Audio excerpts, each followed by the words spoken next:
Hi everyone. Today this will be maybe a little bit long, sorry. It's also possibly going to be a little bit tedious, so just be patient with yourself. You will need a calculator, and you will also need the identity paper, which looks like maybe a formula sheet. Otherwise you won't know what the formulas are. So here we go. The first problem here, just kind of a demonstration of why we have some of these identities. So normally you would think, oh yeah, I could just go ahead and distribute this word. And then I would have the sign of 90 plus the sign of 60, right? So that's what this is saying. They're asking you, is this statement true or false? I am going to, I did this in degrees because it's easier, a little bit easier to add. So that if you don't like the degrees, think of it as pi over 2 and pi over 3. So when we add this on this side, we just get the sign of 150. Easy enough. On this side, the sign of 90 is 1, and the sign of 60 is radical 3 over 2. Meanwhile, over here on the left, the sign of 150 over here, it's actually 5 pi over 6, and so that's 1/2. These two are definitely not equal. I'm not going to even bother going through the hassle of adding that up. That's definitely smaller than 1/2. So what this is telling you is that you cannot distribute that word if you have angles inside. If you had words inside, you could, but since you have angle measures inside the parentheses, you cannot add first and then take the sign. All right, so it doesn't work like that. The order actually matters. And because of the order mattering, this is why we have the sum and difference identity. So please look at those identities. That is what we'll be using for the next few problems. I'm not going to write them out. So you'll have to know what those are. Now over here to the left, in order to know what your choices are, and I know this isn't very large, you have to know the angles that are your options. Like for example, you can't use 65 degrees because that's not on the unit circle, right? So you've got to use unit circle values in order to use these identities. So because we don't have, we're now going to move on to angles that are not on the unit circle. And so we want to find the exact value, which means no decimals. So we're going to write this in reduced radicals, fractions, so on. So basically we have to first come up with another way to state this angle measure. So for example, 15, anything that ends in 5 is usually pretty easy. I would suggest using 45 if it ends in 5, and use 45, not a multiple of 45, just because in the first quadrant, signs are easier. The plus or minus signs, I mean. So for 15, I'm going to change this to the cosine of 45, first of all, because I want to use that, minus 30. 45 minus 30 is clearly 15 degrees, and 45 and 30 both are on the unit circle. So it's a little bit easier to do the arithmetic in degrees. When we get to the radian question, I'll show you kind of some ways that work around that. I'm going to write out the identity, not with what the identity has, but with our actual angle measure. So cosine goes cosine, cosine, sine, sine. Then the angles go first angle, second angle, first angle, second angle. It goes in order like that. And in the inside, it's like the opposite. So like in the formula, you'll see it's written like this, and then in the answer, it's written like that. What that means is the top sign goes with the top sign, the bottom sign, goes with the bottom sign. So if we're subtracting, we actually are going to add when we use the identity. Now, you just plug in the numbers from the unit circle. So the cosine of 45, of course, radical 2 over 2. Cosine of 30, radical 3 over 2. Sine of 45, and then sine of 30. This is multiplication first and then addition. So please make sure you multiply straight across the top, straight across the bottom. And the same thing here. We get radical 2 over 4. And you can and should write this as a single fraction. We have a common denominator, but we cannot add those radicals together. Now, because there are so few angle measures on the unit circle, the answers will be very, very repetitive. We only have actually a few answers. We're going to see radical 6 and radical 2 and lots of numerators. The radical 6 might be first or second. We might be adding or subtracting. So that is going to be a very common answer. All right, so in radians, if you are really good with your fractions, you certainly can do this. But remember, you have to be on the unit circle.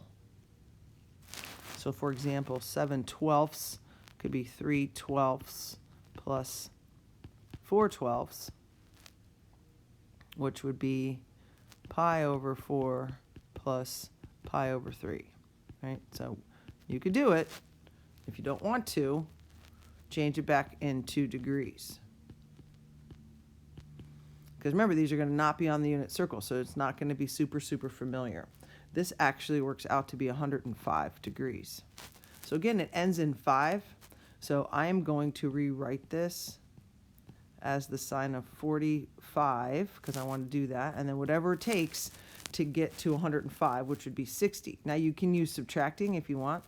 You don't have to do it my way. You can do a number minus 45. So you can certainly do 150 minus 45 if you want to. I just like to, my brain works better with adding. So if you'd rather subtract, subtract. You have lots of options. The sine formula goes sine, cosine, cosine, sine. But the angles are just like the cosine, go first, second, first, second. They go in order. So 45, 60, 45, 60. And I would strongly suggest that you write those out before just doing the sine of the number or the cosine of the number. It's a little bit easier if you have it to look at. Then with sine, the formula says whatever the sign is in your question, you will have the same sign in your answer. And then we just go for it, right? So sine of 45. These are all in first quadrant, which I do try to select if I can help myself so that it's a little bit easier to sort of pay attention. The cosine of 60, of course, is 1/2. Cosine of 45. And the sine of 60. So if you notice, we have very similar numbers to the problem we just did. And if you notice, we have the exact same answer. Try to warn you that was going to happen. And I wasn't kidding or exaggerating. Now, I don't think that's every single answer, but it's a lot of them. It really is. So that's just the way it's going to be. When you do these problems, your identity should be very evident in your work. Very evident. So if we cannot see the parts, if we cannot see that you plugged in these values and these values, you will not get full credit for this. Your work and your identity that you used should be very, very evident in your work. Hopefully, that's very clear. Let's move on. Tangent. In all of these formulas, and if you're looking at that identity paper, and I keep switching the words formulas and identities, it's basically the same thing in this case. In all these identities, the tangent will continue to be the most complicated of all of them. Take your time, go through it carefully. And of course, we start with rewriting 75 as two numbers, adding or subtracting to get to 75. You know I'm going to add. Of course, we don't change this word. And we go, I'm going to go with 45. I like the tangent of 45. It's a 1. If I can, I'm going to try to use the tangent of 45 in every problem. Of course, that's not going to be possible, but you know I'm going to try. Because it's easy to add 1, it's easy to multiply, so I don't mind having a 1. Some of these radicals are hard to add and subtract, and then, of course, you have to put them in a complex fraction. So it's going to be a little crazy. So again, I'm going to write out the formula, the identity. So this says the tangent of 45 plus the tangent of 30. So you add the two angles together in order, alpha, beta, first, second. And then the denominator, it says 1 minus these two same problems, same exact parts, but they're multiplied together.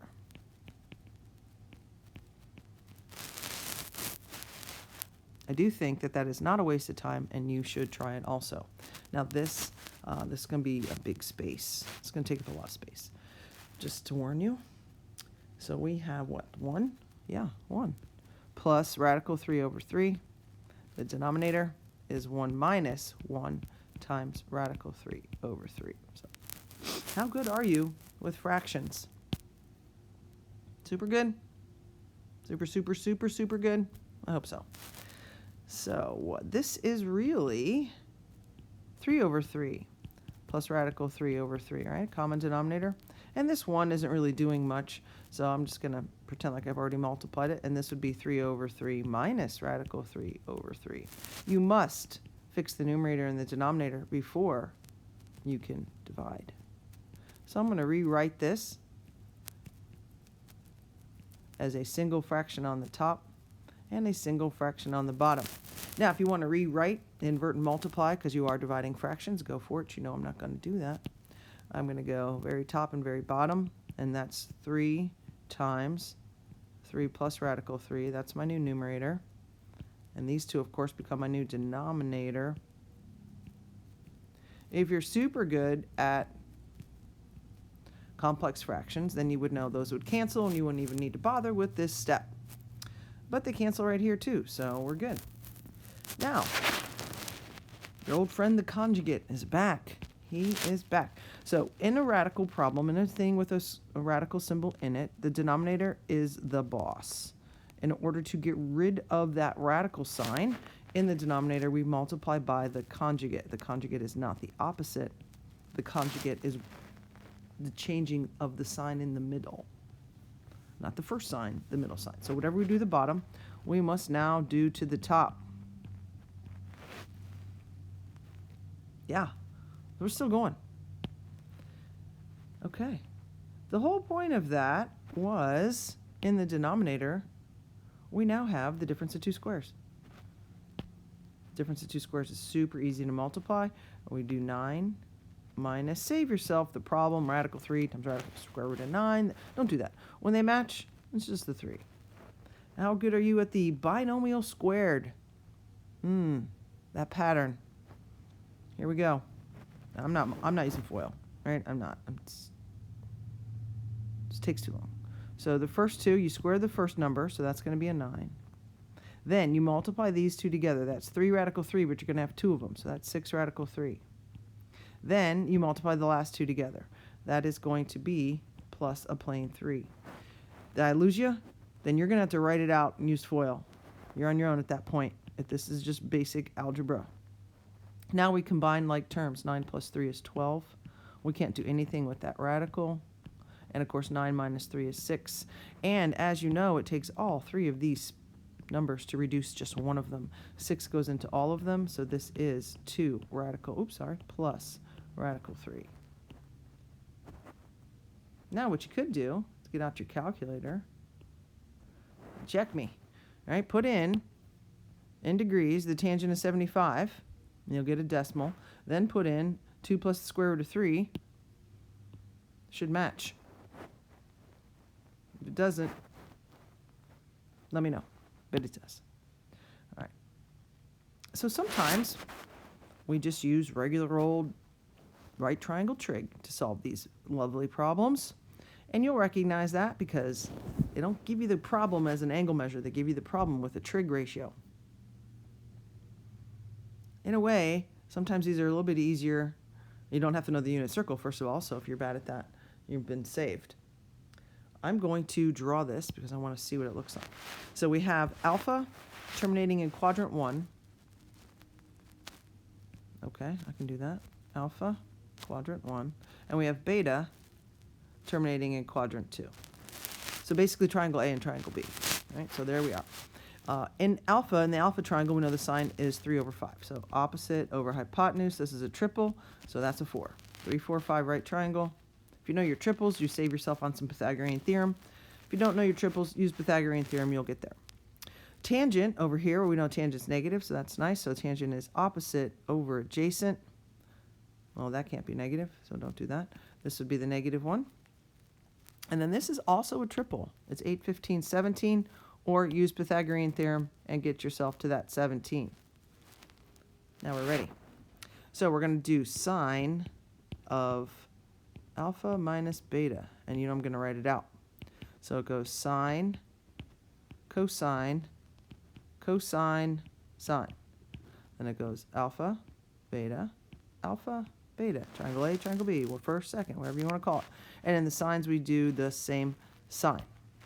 So this would be a minus. Now I'm just going to look at the picture and get the numbers that I need. Sine of alpha, well, they gave us that, so that's 3/5. Cosine of beta. Cosine is negative in this quadrant, but I do have this negative sign on the number, so it's easier to kind of remember. Cosine of alpha is 4/5. And sine of beta is 8/17. Now remember, you cannot have a decimal here. So when you multiply, you go straight across the top, -45, straight across the bottom, 5 times 17 is 85. Minus 32/85. And so this will be -77. Is that what that is? Yeah, -77/85. Done. I don't think that reduces, so we're good. Now for the tangent, just because I'm going to pick on the tangent a little bit, just because it's a little bit harder to do.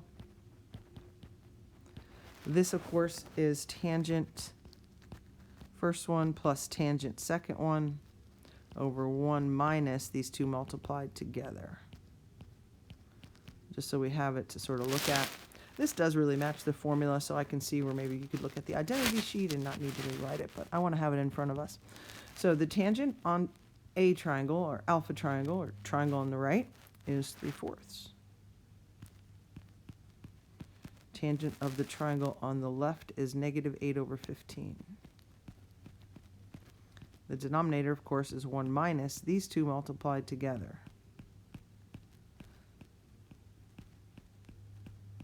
You can use your calculator here. You can't have a decimal, but you can certainly use your calculator.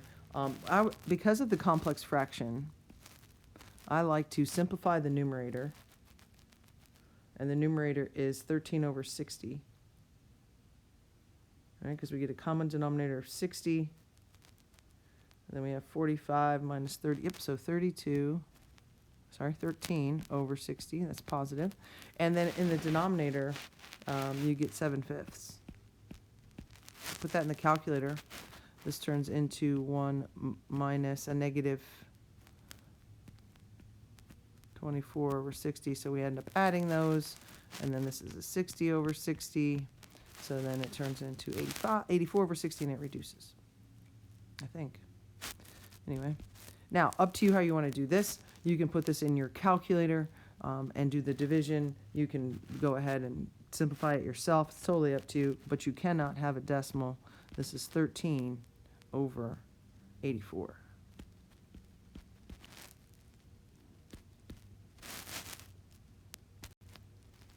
And we're still going.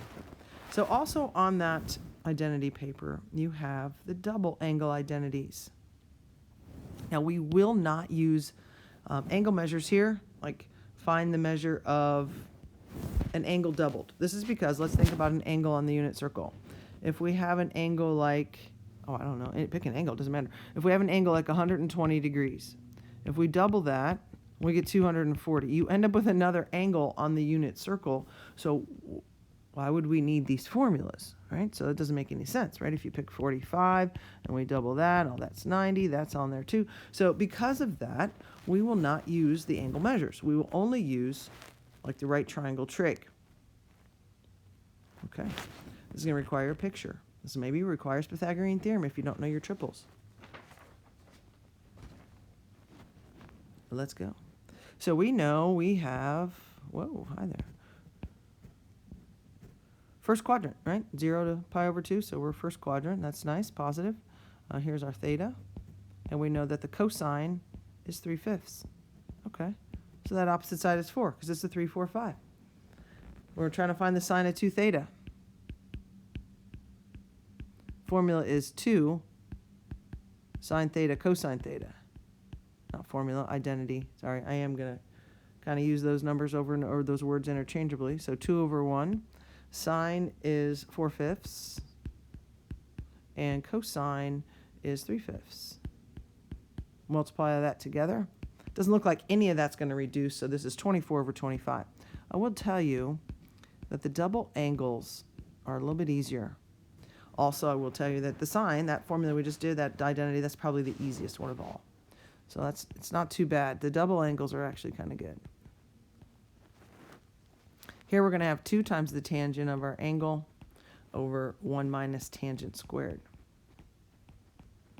Again, get your calculator if you don't want to do these fractions. Can't have a decimal though. So I'm going to write this as 2 over 1. Tangent, of course, is positive 4/3.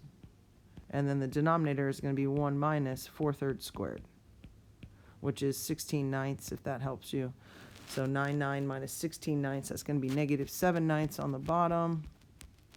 And across the top, we get 8/3. And you can either reduce that yourself or put it in the calculator. This works out to be negative 24 over 7.